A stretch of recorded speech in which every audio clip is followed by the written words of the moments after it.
A crise entre Armênia e Azerbaijão. Informações com Alessandro de Lorenzo. O Ministério da Defesa da Armênia afirma que 32 separatistas armênios foram mortos em confrontos contra o exército do Azerbaijão neste final de semana.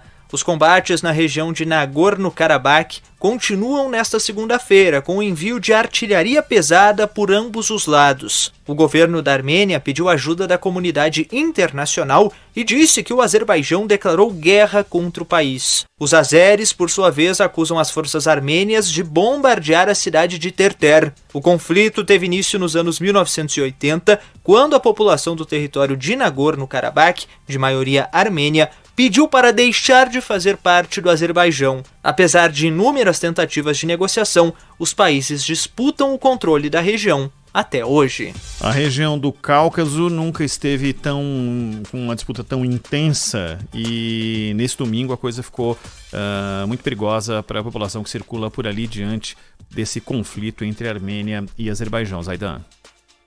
Pois é, eles já foram à guerra em 88, quando Armênia e Azerbaijão faziam parte da União Soviética, né? Pouco antes do colapso da União Soviética, já havia menos capacidade do poder central. Na época, Gorbachev liderava a União Soviética, e ali já houve uma guerra.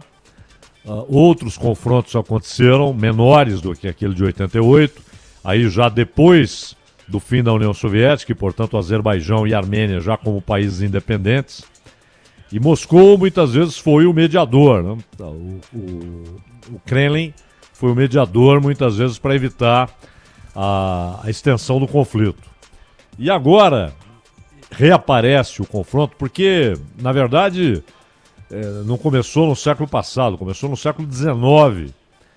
E ali a maioria da população é de origem armênia. E, no entanto, quando a União Soviética foi estabelecida, né, e foram absorvidos ali a Armênia e Azerbaijão. E a Armênia era um estado novo, né, porque durante um tempo foi ocupado ali pelo Império Otomano. Há inclusive a denúncia permanente dos armênios contra o massacre de armênios pelo Império Otomano, que começou em 1915, esse massacre, né? Que a Turquia, o Estado moderno turco, que sucedeu ao Império Otomano, sempre negou, não admite que houve esse massacre de armênios, uma limpeza étnica. Mais de 40 países reconhecem oficialmente o massacre, e a Turquia nunca admitiu, nunca se desculpou pelo ocorrido. E com Erdogan, o discurso voltou a ser cada vez mais forte, no sentido de negar o massacre e de acusar os armênios. Pois bem, agora o governo da Armênia diz que, na verdade, a Turquia é quem está armando as forças do Azerbaijão para a retomada dessa parte autônoma, que é Nagorno-Karabakh. Nagorno quer dizer alto, que é uma região montanhosa, cheia de florestas, montanhas, uma região extraordinária, né? Do ponto de vista de riqueza natural, lugar fantástico. E tanto em Baku, a capital azeri, quanto em Yerevan, a capital armênia, as acusações são mútuas ali, porque o povo que vive em Nagorno-Karabakh é majoritariamente armênio e luta, sim, pela autonomia, pela independência. E o Azerbaijão diz que não admite essa hipótese.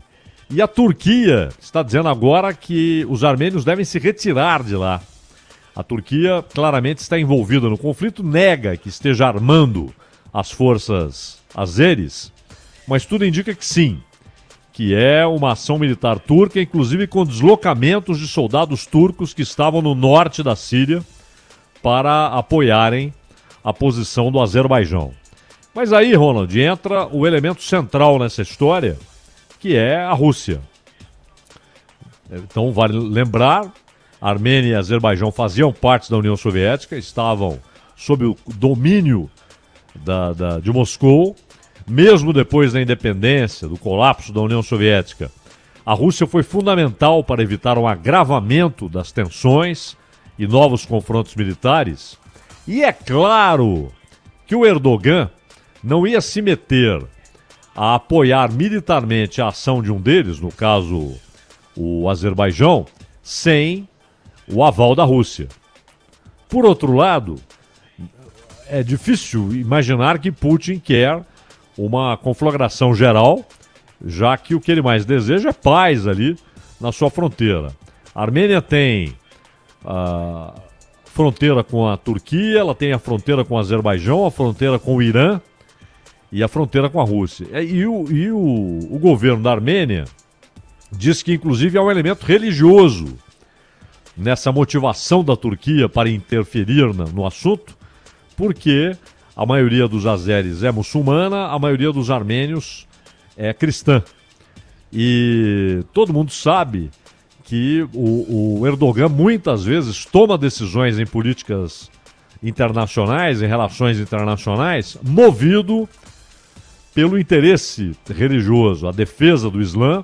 Aliás, há uma espécie de movimento silencioso, mas há, dentro do mundo muçulmano, para que a Turquia recupere a condição que tinha o Império Otomano de guardião do mundo muçulmano, não é?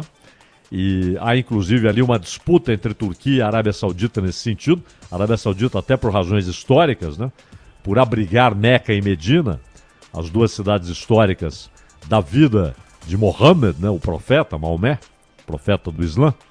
Então, há vários elementos, não só do ponto de vista de disputa territorial, mas também o elemento religioso, que muitas vezes é combustível para as ações de Erdogan. Mas quem vai determinar a direção do confronto, se haverá um novo acordo, uma nova trégua, o quanto a Turquia vai se envolver no assunto, é a Rússia. Ou seja, mais uma vez, a decisão de um confronto na região passará inevitavelmente pelos interesses e as posições de Vladimir Putin. Ronald.